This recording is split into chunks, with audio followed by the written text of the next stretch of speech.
پاک صلی اللہ علیہ وآلہ وسلم واپسی پہ تشریف لا رہے ہیں، غدیر خم کے موقع پر رسول اللہ نے مولا علی شیر خدا کا ہاتھ پکڑ کر کہا، اے میرے صحابہ، جدا میں محمد مولا اور علی مولا ہے، جدا میں محمد مولا ہاں اس کا علی مولا ہے۔ مولا علی شیر خدا کے حوالے نہ دو صحابہ نے یعنی ایک مسئلے سے اختلاف ہویا، اس صحابی نے بار بار حضور کی بارگاہ کے اندر حضرت علی شیر خدا کی شکایت کی تھی، بار بار کی تھی۔ حضور نے چہرے کا رنگ بدلیا، حضور نے حضرت علی شیر خدا کی محبت کو ہاتھ پھڑ کے اجاگر کیتا، فرمایا کہ لوگوں،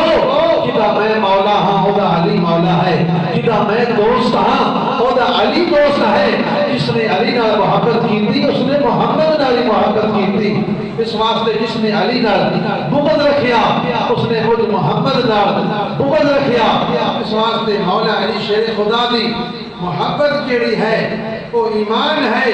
حضرت علی شیر خدا نال بغض جیڑا ہے کہ جہنم میں لے جانے والی چیز ہے۔ نبی پاک صلی اللہ علیہ وسلم نے فرمایا، انا مدینۃ العلم وعلی بابها، میں محمد علم کا شہر ہاں، علی اس کا دروازہ ہے، علی اس کا دروازہ ہے۔